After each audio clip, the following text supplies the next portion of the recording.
I do believe that this country was founded on certain principles, and we believe in the Second Amendment. We are proposing armed self-defense or armed position as it relates to the situation with black people here in America dealing with police departments. One of the great untold stories about the civil rights movement was that it required violent resistance from blacks to be effective. Black Panthers. The Huey P. Newton Gun Club gained national attention in the wake of the Michael Brown shooting and the subsequent Ferguson riots. But club president Charles Goodson says that he and a small group of activists actually founded the club in the summer of 2014, after learning that Dallas police have shot at 40 unarmed suspects, according to their own records.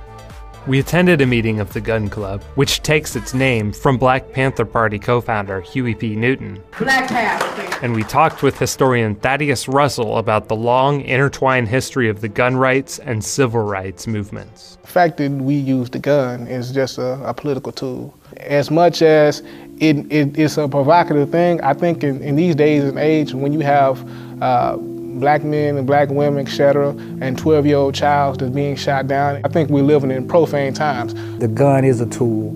It's a tool for the oppressed masses to rise up and throw off the tyranny. Self-defense is a human right. You have your rights, your Second Amendment rights. If we are citizens in this country, then that applies to African Americans as well. Black Americans have been using guns ever since there were black Americans. During slavery, there were some armed revolts in which slaves stole guns or simply used ones that were given to them.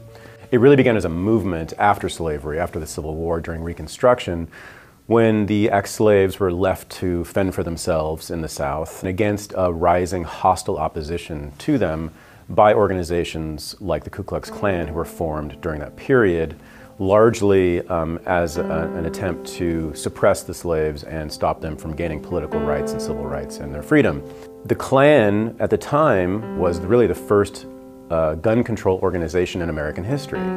That was one of their primary missions, was to disarm the ex-slaves. Instead of being lynched in Alabama or being lynched in Mississippi somewhere, we're being lynched now in St. Louis. We're being lynched on live stream video with Eric Gardner. We're being lynched on camera with Oscar Grant. And so we call ourselves Huey P. Newtons because of the platform that they took as it relates to the police. There's no question that Huey P. Newton, Bobby Seale, and the Black Panther Party launched the modern gun rights movement. We give credit to the NRA usually, but that's not the case. In California in the 1960s, it was essentially an open carry state at that time, very loose gun laws, and the Black Panthers took advantage of that. At one point, they marched on the state capitol with guns. Black men with rifles marched into the state capitol building in Sacramento. In response to that, a bill was passed which became California's first gun control law, which eventually became the model for a national gun control law.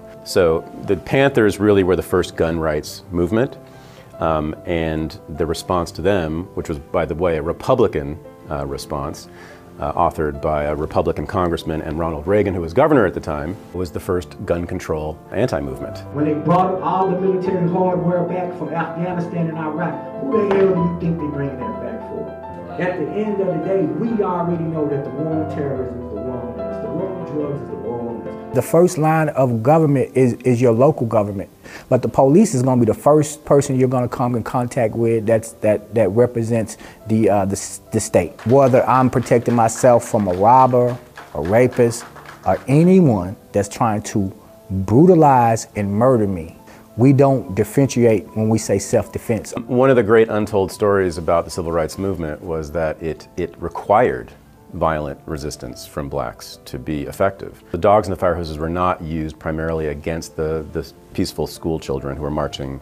Thousands of people showed up to watch this nonviolent protest, people who were not organized by King or the SCLC. And those people, many of them, threw bricks and rocks and bottles at the cops who were there. There were shots fired. Several of Bull Connor's police officers were wounded.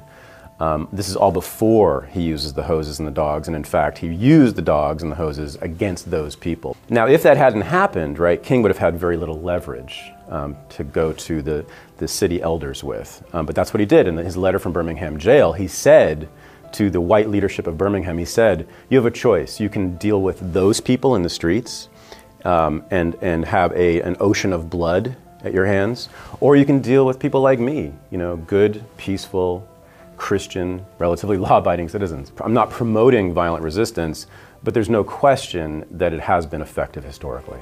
No Huey P. Newton Gun Club member will accept grants or money from the government. We don't want it. We don't want nothing from it. Anything a person give you, they expect something back.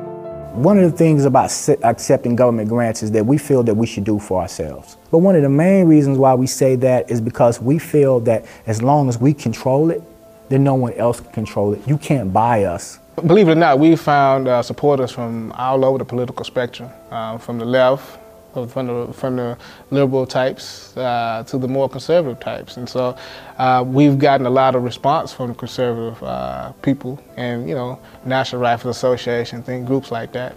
We don't consider ourselves to the far right or to the far left. We think what we're doing is right on time. You know, right now we're seeing in this country, we're seeing a very interesting moment when categories of right and left are being blurred, and you see sort of people on the far left joining forces with people sort of on the libertarian right. Modern liberals are mostly interested in social order, social control, and responsibility. They're not of the left in that sense, right? They're not a revolutionary force, they're a managerial force, and I think that's why they have been so eager to portray gun rights as a right-wing, disruptive, racist cause, right? Which is just simply not the case. What we want to leave with our people and with the United States of America and citizens alike is that we desire to be free, we desire to be able to practice self-determination, and we will continue to do so as so long as we can, you know, move forward.